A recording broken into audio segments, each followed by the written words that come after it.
Ik sta hier op de markt in Terneuzen, want vandaag vindt hier de wandelmarathon Zeeuws-Vlaanderen plaats. 1500 wandelaars lopen door prachtige natuurgebieden en allerlei andere paden 40 kilometer helemaal richting Hulst. Kom, we gaan eens even bij de start kijken. Voor mij is het de tweede keer. Vorig jaar heb ik hem niet helemaal uitgelopen, maar nou ga ik ervoor. Is van de kustmarathon nog. Ik doe 2 keer per jaar een wandelmarathon. En dat al. Heb je wel een beetje getraind voor deze dan? Nee. Hoe ga je de finish dan halen? Gewoon op karakter. Ik heb 2 maal getraind, 2 maal 15 kilometer en dat is het. Want ik ben januari en ben ik geopereerd. Het was prostaatkanker. Dus de ergste graad. Dus ja, alles is verwijderd. De waarden zijn nu goed. Daarom gaan we ermee door. Maar het is een beetje de reden om te tonen dat je nooit mag opgeven. Nooit opgeven. Dus het gaat misschien zwaar zijn vandaag, maar ik probeer het einde te halen. Dus. 3, 2, 1.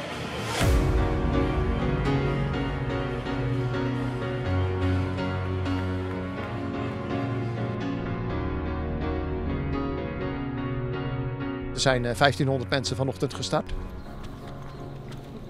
Ze lopen mee omdat het een mooi parcours is. Ze lopen mee omdat het een leuke beleving is om aan de Marathon Zeeuws-Vlaanderen mee te doen. Ja, en met elkaar een hele dag onderweg zijn is leuk. We willen een beleving zijn. De mensen moeten iets meemaken.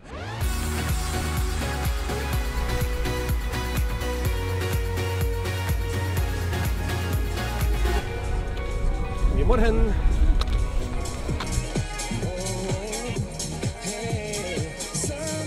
Ja, er zijn ook mensen die wat fruit meegenomen hebben en er zijn ook mensen die even een sapje onderweg opdrinken. Dus we staan niet voor niks in ieder geval. De meesten die lopen wel door, want ja, ze zitten natuurlijk ze zitten aan het begin. Hè, dus dadelijk dan, als ze verderop zijn, dan zullen ze wel wat meer tijd nemen. Maar nu is het echt nog doorlopen bij veel.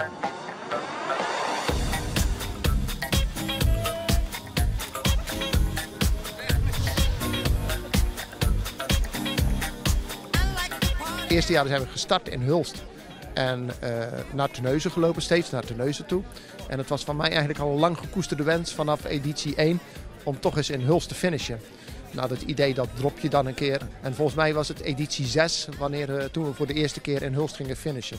En dat is toen zo goed bevallen dat we besloten hebben om om te doen.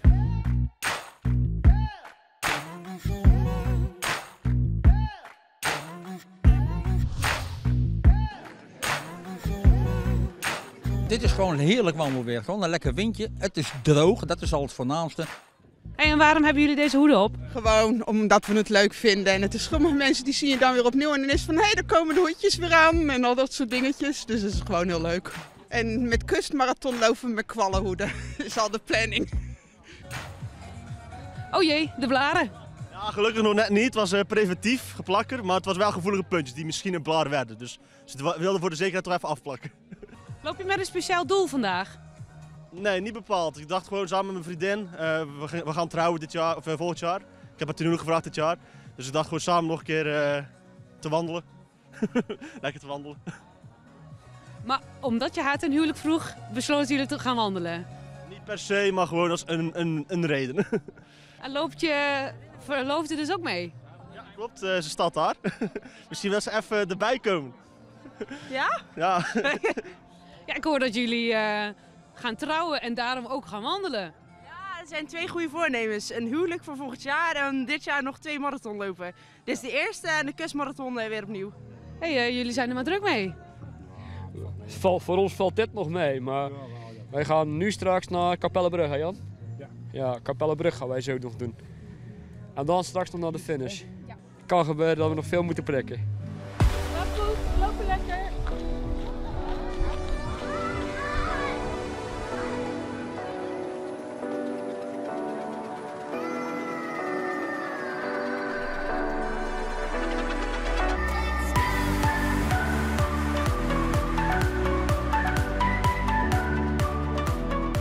Moet je nodig, want er staat een flinke rij.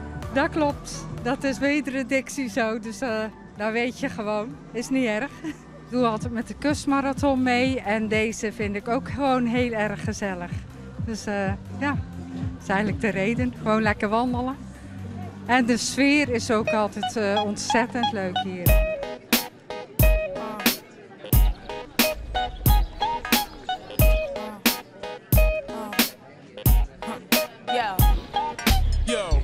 Het ziet eruit dat je een beetje zwaar hebt.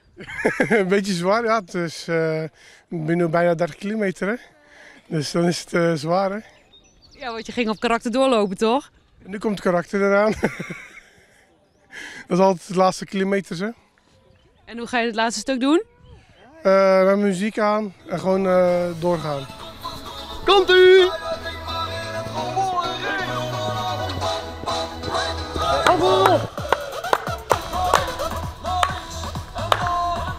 Vandaag ben ik dus bezig met EHBO. En ik hou de mensen eigenlijk een klein beetje in gang, om zo maar even te zeggen. Ze vinden het hartstikke leuk als wij mee kunnen rijden met de motor. Want ik gooi er af en toe een beetje muziek bij.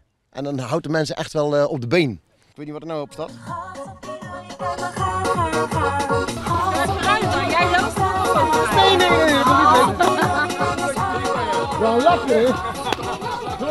Als mensen het gezellig hebben, dan houden ze het langer vol.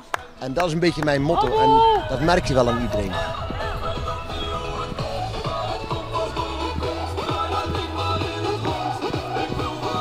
Maar de snollebolletjes doen het altijd goed.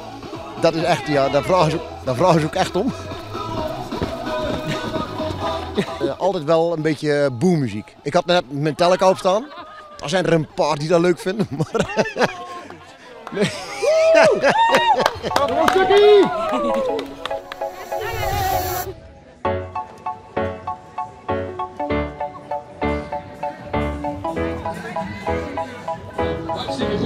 Gefeliciteerd. De nieuwe schoenen. Je hebt ervan genoten. De eerste 10 kilometer gingen zwaar. Waarom, weet ik niet. Ik denk een beetje de spanning, weet ik niet. En daarna, na de eerste stop, viel het van me af en ja, ging het prima. Dan dansend binnen. Super, hè?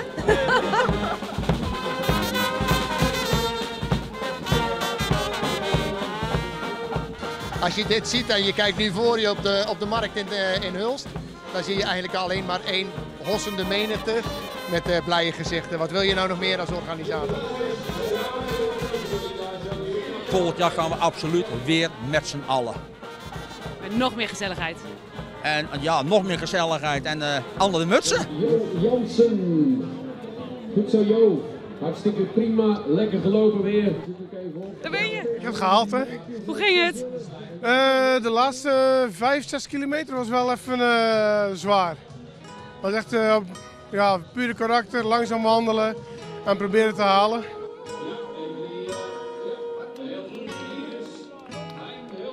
Zo, je bent er.